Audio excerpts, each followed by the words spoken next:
Hello, this is Steve, your YouTube English teacher, back with a nice lesson for the start of the course.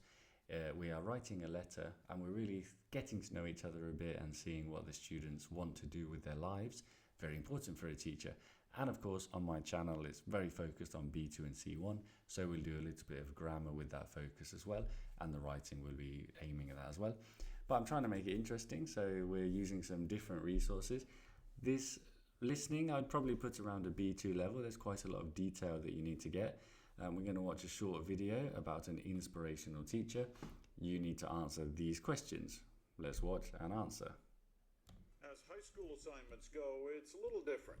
Sit down and write yourself a letter that you'll read 20 years later. What expectations would you have of yourself? That's an assignment that one teacher gave his students for years, and the benefits are still paying off. The CBC's Bonnie Allen has the story.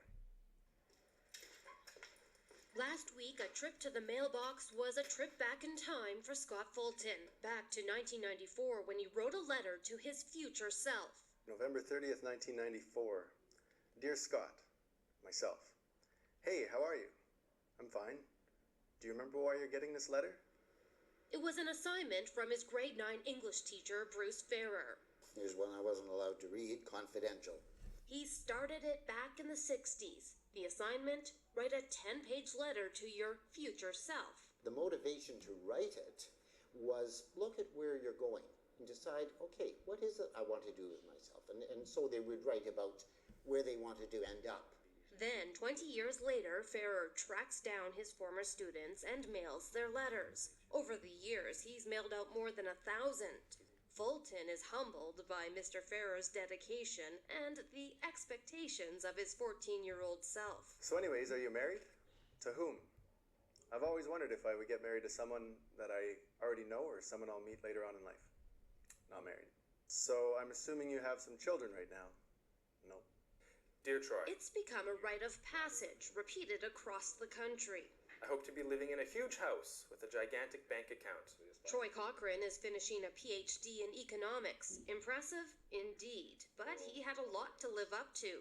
I'll have discovered cures for cancer, AIDS, and diabetes. I'll have ended the greenhouse effect. It's a reminder that even as a cocky teenage boy, he had aspirations to make the world a better place. And to his teacher, Thank you. I'm sure he suspected, that this would be something important to these future 30-somethings. Did you find anything really surprising in your letter that you... on this day, teacher and student reunite. And even though young Scott Fulton didn't predict it, grown-up Scott is now a teacher too. And he just gave this same assignment to his students. Yeah, I have no regrets on my life so far from my vantage point, and if I was to, talk to my 14-year-old self, I think we'd high-five one another. Gwen Cyril, I remember her. As for Mr. Ferrer, he's retired now, but still fulfilling his promise. 2026.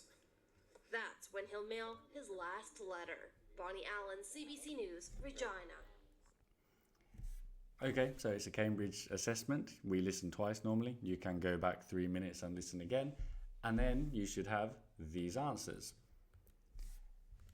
It was 1994. It was 10 pages. Back in those days, they made the kids write, didn't they? It was to see where you wanted to end up. He sent over 1,000. He wanted to get married and have kids, but he hasn't. Troy wanted a big house, a gigantic bank account, to find a cure for cancer, AIDS and diabetes, and to end the greenhouse effect. You can have any 3 from those. Scott would high-five himself. To high-five is a verb. And he will send his last letter in 2026, because he retired in 2006. And if you understand what the video is about, it's about a teacher who asked his students to write a letter to themselves 20 years in the future. And then he did it. He delivered them so the students can look back on their lives. So that's the idea. You are writing a letter to your future self. For example, you might write something like this. And I want you to read this. And it's sort of a B2 level. Complete the blanks. Use of English part 2. Think of the little grammatical words. Pause the video and here come the answers. Because you've done it, you've read it, you know it. You are proud of yourself. Number 2, you do things one day at a time. It's a frequency phase. phrase. Number 3, we need the past participle of be, don't we? And we know this, of course, it's been challenging. Number 4 is a comparative, now more than ever. Number 5 is another comparative, they have been as hard as they have. Number 6, try is followed by the infinitive, you try to hold on to the good moments. And number 7, in particular, is an expression that means especially. And finally, number 8, probably the only difficult one, because you have to really understand the context. Why am I saying I love you? In case nobody else has told you. That's a nice one. So there we go, out of 8 for Use of English Part 2. Let's look at one more example of a letter. Maybe you want to write about things like working on your English or going to the gym. Well, you might write something like this. Pause the video and complete the Use of English Part 3 activities. Transform the word in number 1 so that it fits number 1. You need to transform the word, play with it, change it, right? Pause the video. Here come the answers. Now you've done it. Number 1 is dedicated, committed, hardworking, and so on. Number 2, how proud are you? Incredibly proud. Number 3, what's it called when you do exercise? That's a workout. Number 4, if you do something often and you never forget to do it, you are consistent. Number 5, it's a comparative again. Be careful. If it says stronger, then we're going to say healthier.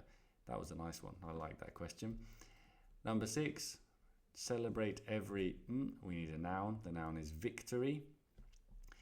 Number 7, I guess this is easy, but you just need to understand that really in this sentence we need an adverb. Most importantly, you should do this because we're saying how important it is.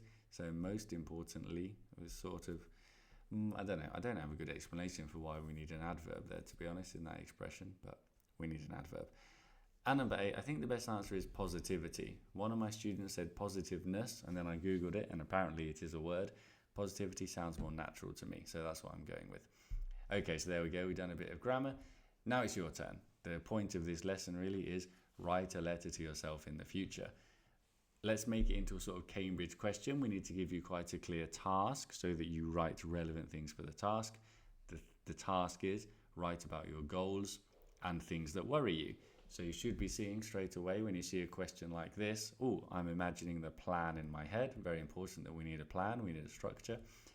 We're going to start as it's a letter, so we're going to start by saying, Dear future me, or Dear Steve in the future, Dear future Steve, and so on. Let's open it with a nice little bit of small talk, maybe some little expressions, some general questions. How have you been? I'm writing to you from 2024. Everything's going well. I hope everything's good for you. What's up? All these kind of little small talk expressions.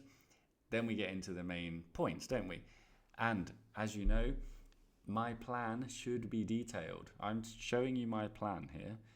Then you can write your own plan in your own essay. But in my plan, I'm going to say my goal is to get the B2. Then when I'm writing, I'll add a little more detail. Why do I want it? How am I going to study? My goal might be to study abroad, in university or after, whatever. To lose some weight, to lose 5 kilos, to be specific. To run a 10K. In how long? Always thinking, what details can I add to make it a more complete answer? And the same for my worries. But here it's very careful because you don't want to fall into the trap of saying, I want to get the B2, I'm worried I won't get the B2. I want to study abroad, I'm worried I won't study abroad. You're not adding any demonstration of your level of English, are you? If you just repeat the same thing you already said. So it's probably better to talk about different worries. You know, if you're mentioning studying and working out here, then here mention family and climate change or something, you know, just to vary it, to say what you're worried about. Then you're going to finish with a nice closing phrase and say goodbye and say keep it up, best of luck, remember I love you, all those kind of things you saw in the example to finish your letter. There is a fantastic website called futureme.org who are not sponsoring this video because I only have barely any followers, but you know, maybe one day. But futureme.org, you register, you sign up, you put your email address in, and you can email yourself your letter. That's what I did with my students in class, made them sign up, made them put the letter in and said, choose the date, put your email in, and you will receive your letter from the past 5, 10, 20 years in the future. You could try that, futureme.org, good website. Anyway, there we go, that's enough. Bit of listening, bit of grammar, bit of writing for today. Hope that's nice. See you next week.